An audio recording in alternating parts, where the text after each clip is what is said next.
नमस्कार, मैं हूं मनोज मनु। आप देख रहे हैं इंडिया न्यूज। बात आज हम करेंगे वक्फ कानून की, जिस पर देश भर में हो रहा है विरोध। बात आज हम करेंगे पश्चिम बंगाल की, जिसमें हिंदुओं का पलायन हो रहा है, मुर्शिदाबाद में बवाल हो रहा है। बात आज हम करेंगे बिहार की राजनीति की। और इन सब मुद्दों पर बातचीत करने के लिए हमारे साथ मौजूद हैं भारतीय जनता पार्टी के वरिष्ठ नेता, जो कि केंद्र में मंत्री भी रह चुके हैं।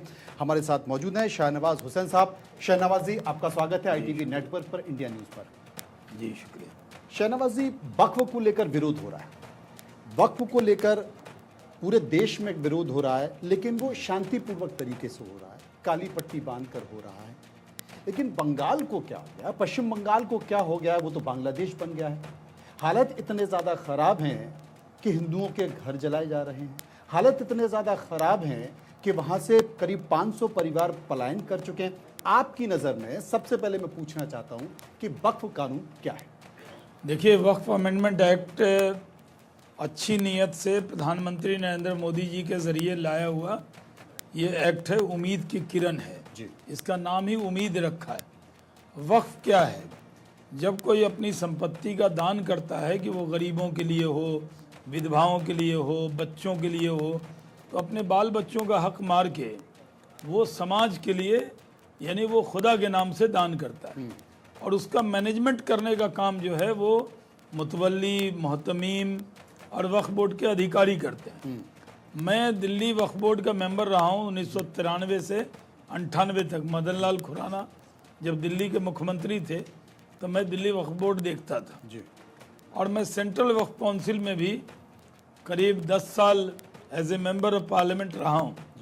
पिछली बार जब 2013 में और 2010 में सरकार वक्फ एक्ट लाई थी UPA गवर्नमेंट, तो बीजेपी की तरफ से चर्चा की शुरुआत शाहनवाज हुसैन ने की थी। तब भी हमने जो बातें गिनाई थी, आज वही बात हम कह रहे हैं।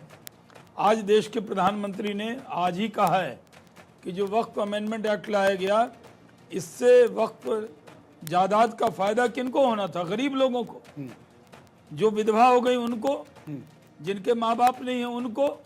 लेकिन फ़ायदा क्यों नहीं उठा रहा है? बड़े बड़े मुतवल्ली पतले दुबले मोटे मोटे होते जा रहे हैं खा खा के। आपका कहने का मतलब माफिया बैठा हुआ है। हाँ, वो मस्जिद छोटी सी, आप 20 दुकानें बना दी, पगड़ी दे दी 20-20 लाख पे, और उसका फ़ायदा यतीम बच्चों को नहीं हो रहा, उसका फ़ायदा हो रहा है वक्फ बोर्ड के मुतवल्ली को, वक्फ बोर्ड के अधिकारियों को। खुद दिल्ली के अंदर, क्योंकि मैं दिल्ली वक्फ बोर्ड का मेंबर रहा हूँ 93 से 98, जब मैं लोकसभा का चुनाव 98 में लड़ा था, उससे पहले मैं यहाँ मेंबर था। तो मैंने खुद देखा है कि कैसे कब्रिस्तान की ज़मीन इन्होंने बेची, कब्जे करवाए। और कौन लोग थे? मुसलमान ही लोग थे वक्फ बोर्ड के अंदर। उन्होंने कब्रें तोड़कर दुकानें बना दी। पहाड़गंज में एक मस्जिद है जिसको गेस्ट हाउस में बदल दिया, वक्फ की जायदाद को लूट लिया। आज जो प्रधानमंत्री ने कहा कि अगर वक्फ की जायदाद का सही इस्तेमाल हुआ होता तो आज जो मुस्लिम गरीब हैं वो टायर में पंचर लगाकर अपनी ज़िंदगी नहीं जी रहे होते, बल्कि उनको एक अच्छा रोज़गार मिलता। लेकिन कुछ नहीं किया। अब हंगामा है यूँ बरपा। क्यों थोड़ी बरपा? सी तो हमने उसके अंदर सुधार किया है।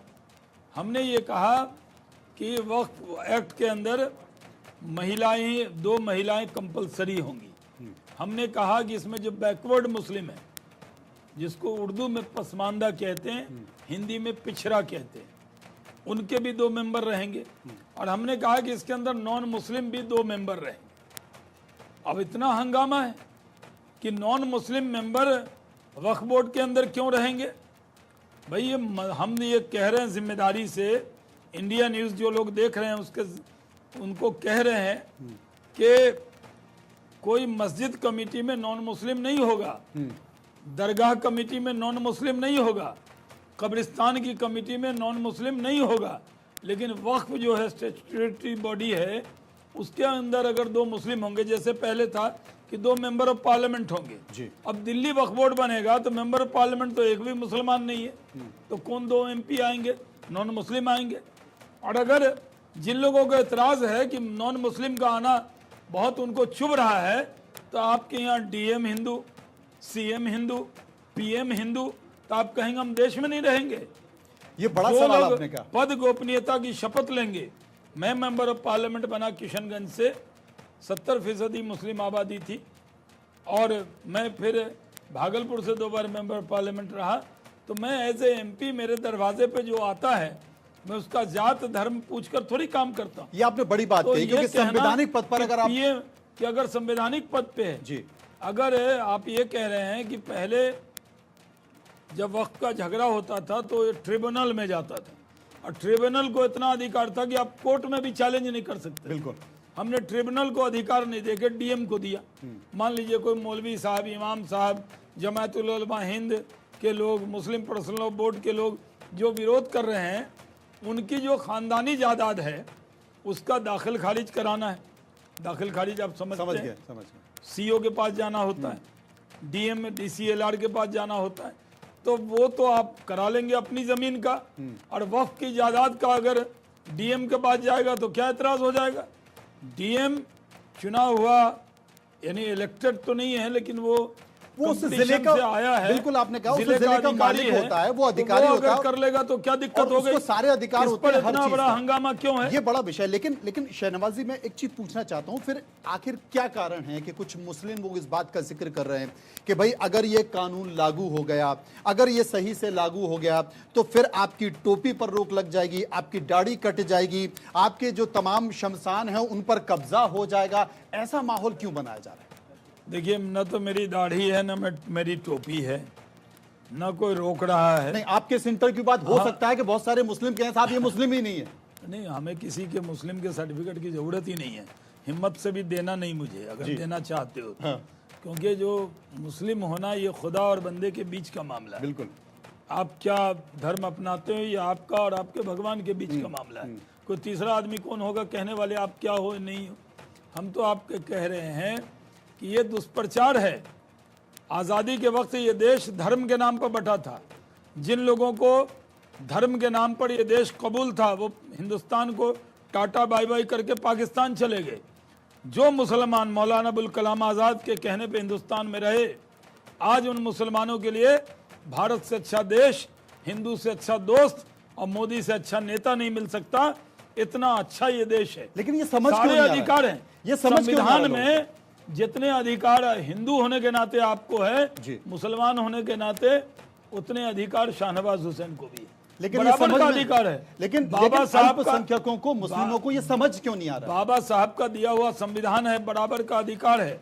और प्रचार ऐसा हो रहा है जैसे ये कानून आ जाएगा तो आपको क्या दिक्कत होगी। मैं जिम्मेदारी से कहता हूँ, एक मस्जिद नहीं जाएगी, एक मदरसा नहीं जाएगा, एक कब्रिस्तान नहीं जाएगा, एक खानका नहीं जाएगा, एक दरगाह नहीं जाएगी, कहीं पर कोई दुश्वारी होने वाली नहीं है।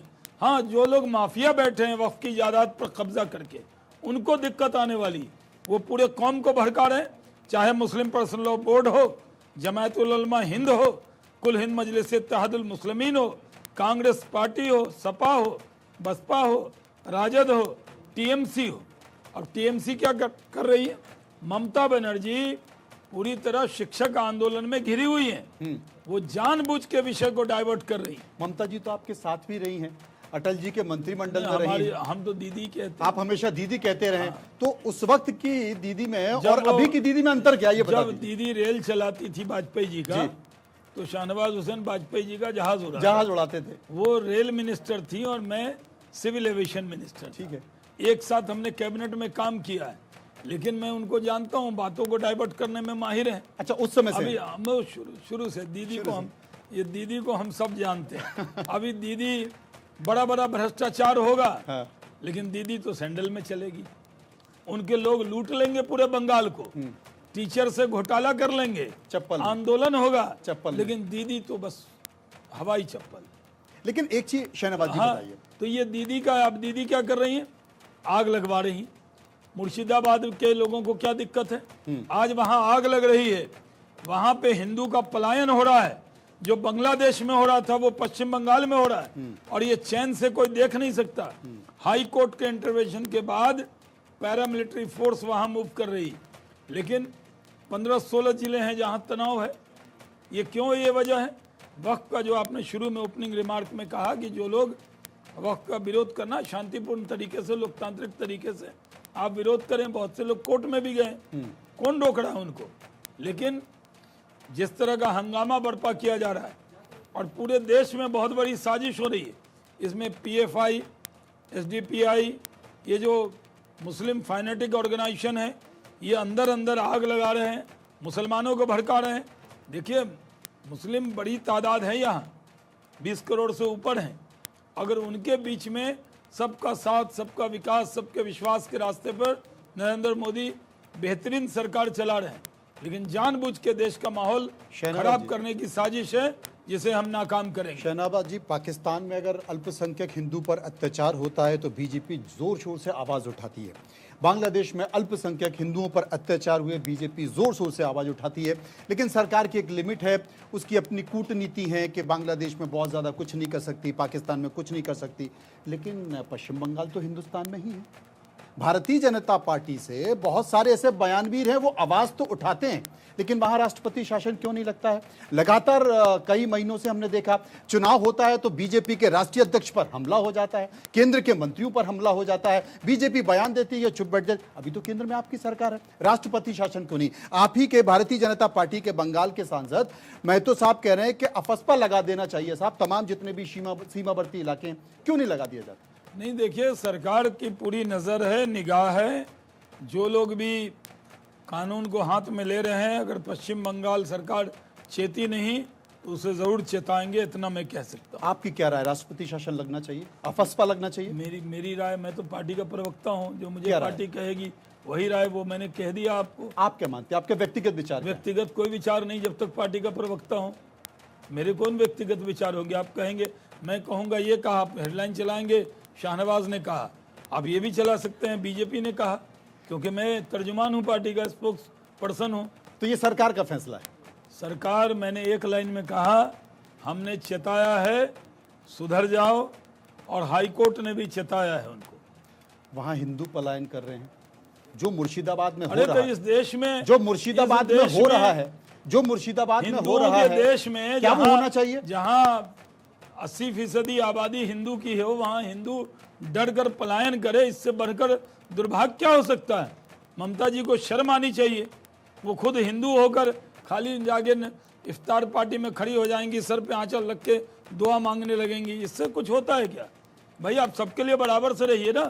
नरेंद्र मोदी जी को देखिए, वो गर्व से अपने को हिंदू मानते हैं, लेकिन अनाज देते हैं 5 किलो तो कोई भेदभाव करते हैं, पक्का मकान देते हैं कोई भेदभाव करते हैं, अकाउंट में पैसा देते हैं कोई भेदभाव करते हैं, आयुष्मान भारत का 5 लाख का कार्ड देते हैं, इलाज की गारंटी कोई भेदभाव करते हैं? बिल्कुल सही बात है, वो हिंदुओं को भी लेकिन मिलता है तो नरेंद्र मोदी को भी मिलता है। ममता बनर्जी को और कांग्रेस के नेताओं को टोपी मुसलमानों की पहनकर राजनीति करने का शौक है।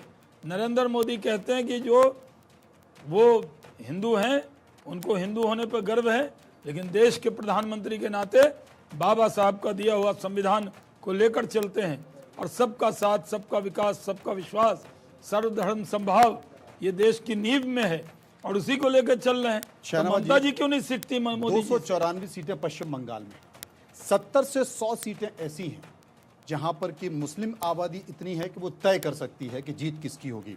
क्या आप मानते हैं कि बंगाल के जो तमाम पश्चिम बंगाल के वो सीमावर्ती इलाके हैं, वहाँ जिस तरीके से आप प्राकृतिक तरीके से मुस्लिम इलाके का, आप भी उसी इलाके के हैं, तो आप मानते हैं कि जिस तरीके से मुस्लिमों की आबादी बढ़ रही है, आने वाले समय में अगर यही स्थिति रही तो पश्चिम बंगाल भारत का हिस्सा नहीं रहेगा? देखिए, बहुत सी जगह मुस्लिम आबादी बहुत है जी। मैं किशनगंज से सांसद रहा हूँ, सबसे ज्यादा मुस्लिम आबादी किशनगंज में जी। बीजेपी 75 साल में एक बार जीती, जब मैं जीता जी। उस सीट पर। अभी भी मोदी वेव 1, मोदी वेव 2 में भी बीजेपी एनडीए लड़ा, वहाँ जेडीयू लड़े, लेकिन हम वो लोग, हम 40 में 39 जीते थे, एक वो नहीं जीते थे। तो किशनगंज में जब आप जाएंगे तो दालकोला पार करेंगे तो बंगाल है, फिर वहाँ से आप थोड़ा आगे जाएंगे तो किशनगंज बिहार है, फिर किशनगंज में जाएंगे तो फिर रोड के दाएं बंगाल, बाएं बिहार, और वो भी सीमावर्ती इलाका है, बांग्लादेश का बॉर्डर भी हमारे नज़दीक में पड़ता है, मालदा, दिनाजपुर पूरा इलाका है। लेकिन बिहार के अंदर किशनगंज में बहुत बड़ी मुस्लिम आबादी है, 70%, तो वहाँ तो कोई दंगा नहीं है, फसाद नहीं है, तो वहाँ के मुसलमान क्या अलग होना चाहते हैं? लेकिन बंगाल में ऐसा क्यों हो रहा है? वही पूछना चाहता हूँ। क्योंकि बंगाल में स्टेट स्पॉन्सर दंगा है, स्टेट स्पॉन्सर विरोध है। टीएमसी के नेता, वहाँ के मुस्लिम समाज के फैनेटिक लोग, पुलिस मिलकर पूरे बंगाल से चिंगारी जलाकर पूरे देश को जलाना चाहते हैं, जो भारतीय जनता पार्टी के रहते संभव नहीं है। 10 साल से बीजेपी ये कह रही है, 10 साल से आप ये कह रहे हैं, लेकिन कुछ हो नहीं पा रहा, कुछ कर नहीं रहे।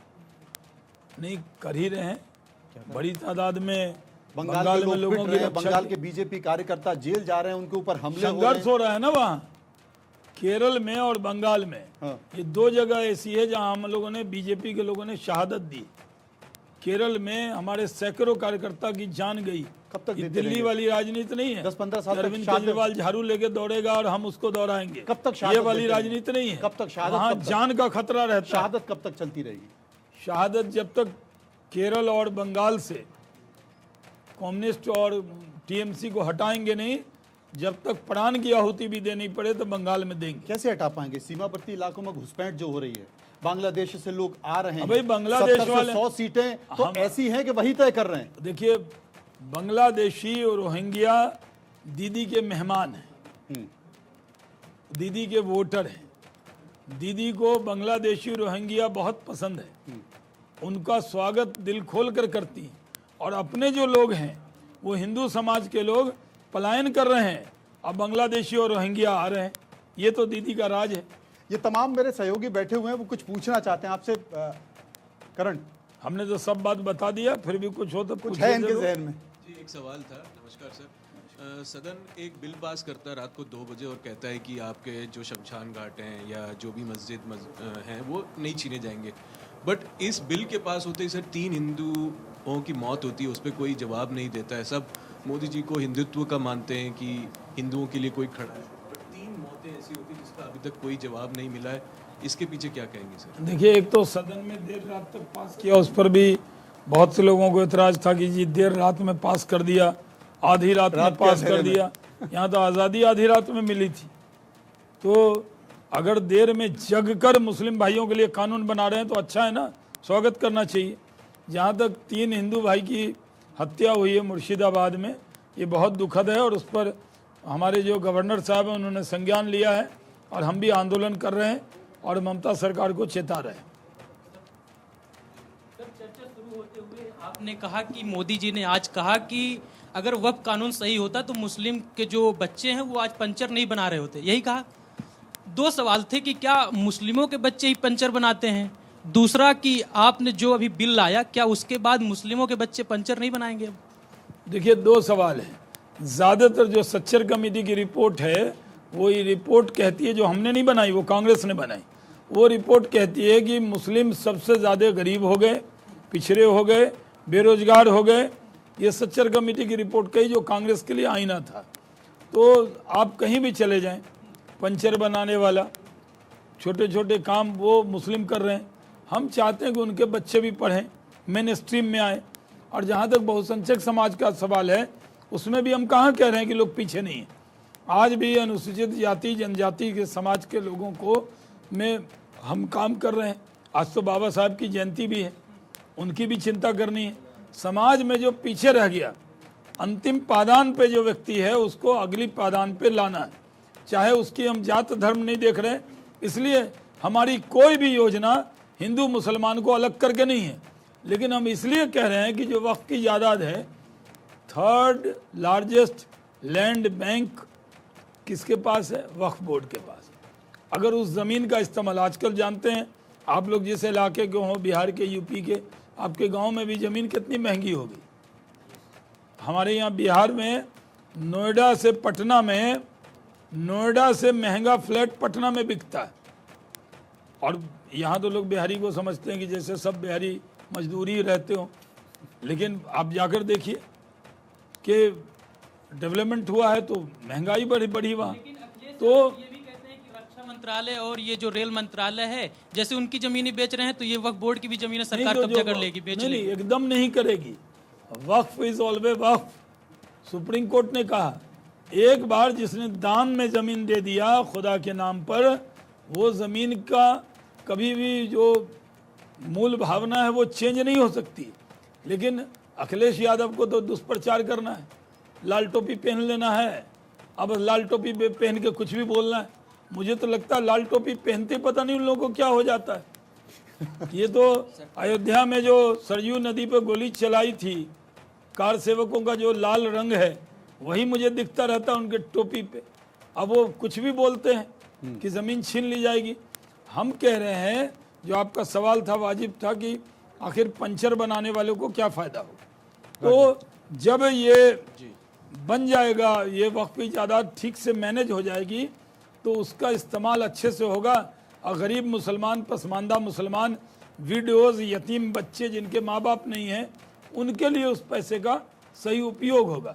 अभी दुरुपयोग हो रहा है, हम उसका सदुपयोग चाहते हैं। शाहनवाज जी, आपने पसमानदा का जिक्र किया, इसके बाद जो है विपक्ष और विरोधी जो हैं आपके, और कई जो है मुस्लिम संगठन भी सुप्रीम कोर्ट गए हैं पूरे कानून को नहीं, उसमें कई पार्ट को लेकर। जैसे आपने गैर मुस्लिम सदस्यों की बात की, उसमें महिलाओं को जगह देने की जो बात की गई है, अध्यक्ष के रूप में जो ये कहा गया है कि सरकार नॉमिनेट करेगी, उनको चुना जाएगा। तो ये कुछ प्रमुख रूप से 3-4 पॉइंट जो हैं जिसको लेकर जो है सुप्रीम कोर्ट विपक्ष पहुंचा है। इस पर आपकी क्या राय है? और इस दूसरा आपने पसमानदा का जिक्र किया है, तो बीजेपी तो कई बार जो है पसमानदा को अपने तरफ वोट बैंक के रूप में खींचने का प्रयास कर रही है, क्या वे लाभान्वित हो पाएंगे? क्योंकि बिहार में चुनाव भी है, क्या असर पड़ेगा इसका? हम तो यही कह रहे हैं कि जो मुट्ठी भर लोग हैं वो वक्फ की जायदाद पर काबिज हैं, और इसका फ़ायदा हम गरीब मुसलमानों को देंगे, पसमानदा मुसलमान को देंगे, विडो महिला को देंगे, यतीम बच्चों को देंगे, हम यही कह रहे हैं।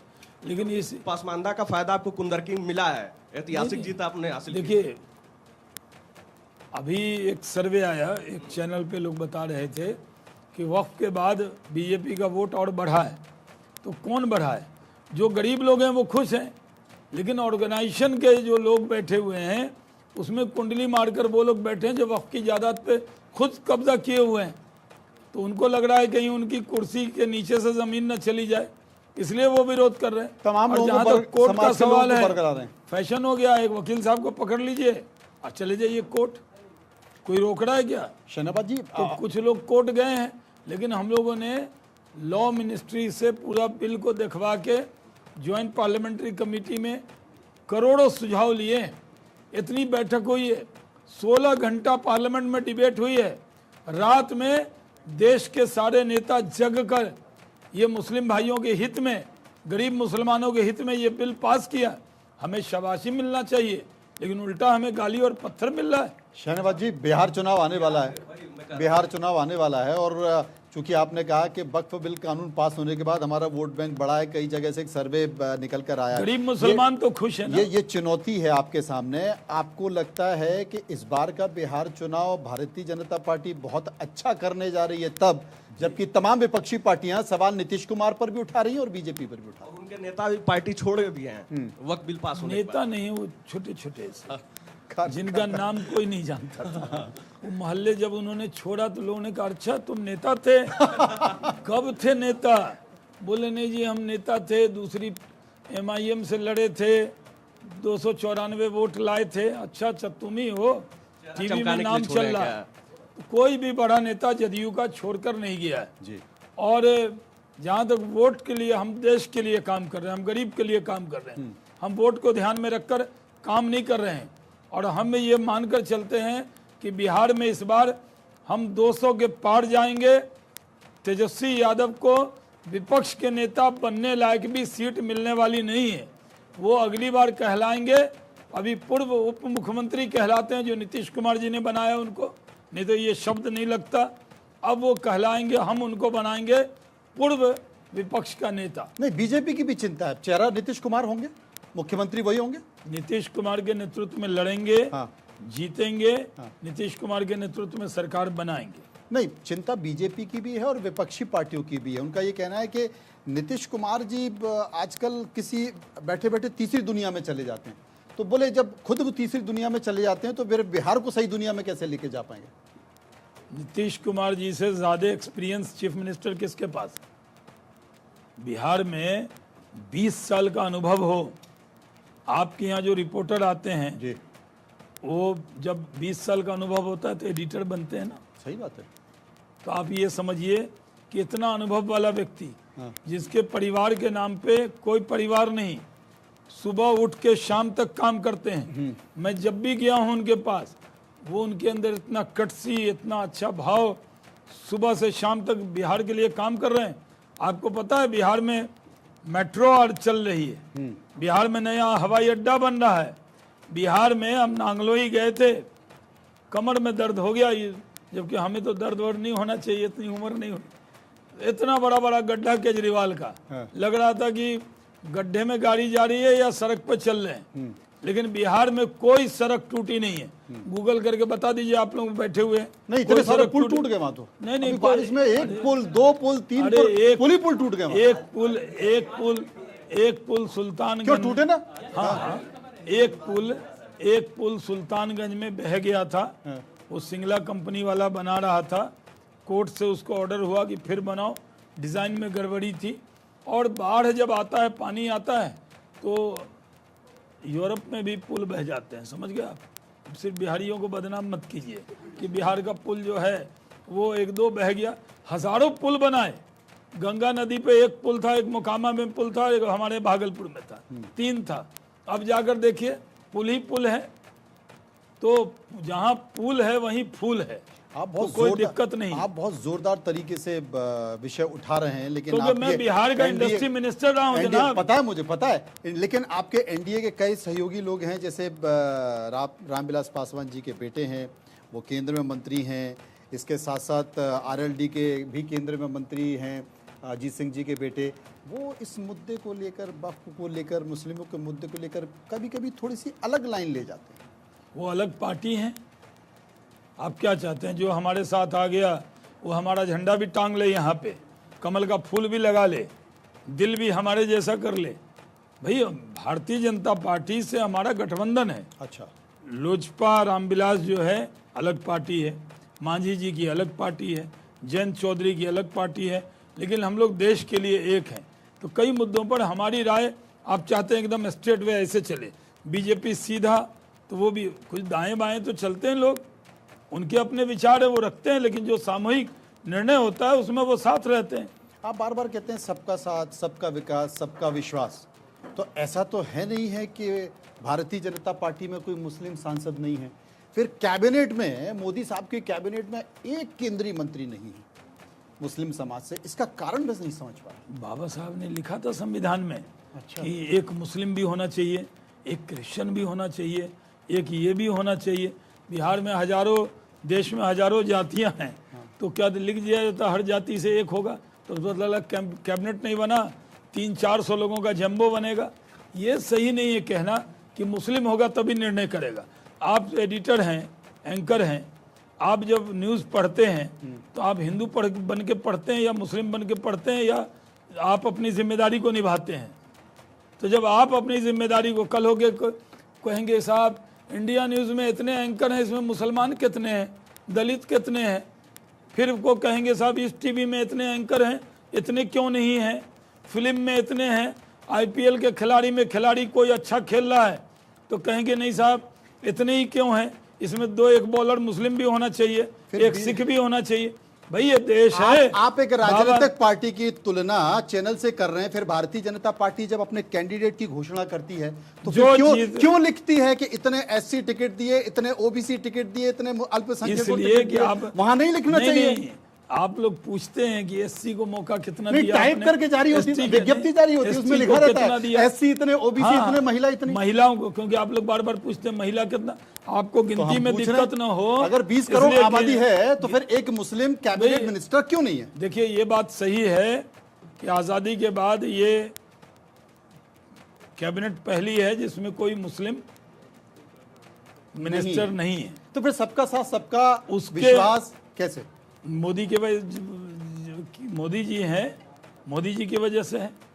अगर नेता ईमानदार होगा तो वो जात धर्म नहीं देखकर सबको एक निगाह एक नजर से देखेगा। अच्छा, होना चाहिए। नरेंद्र मोदी जो चश्मा पहनते 20 हैं करोड़ आबादी को उनसे प्रतिनिधित्व हिंदू मिलना मुसलमान सिख ईसाई एक जैसे दिखते हैं उनको। शहनवाज जी की नज़र में क्या है, अगर 20 करोड़ आबादी मुस्लिमों की है, मुझे लगता है अब तो बढ़ गई होगी, तो क्या एक व्यक्ति को प्रतिनिधित्व मिलना चाहिए कैबिनेट में? आपके बोलते बोलते बढ़ गई होगी।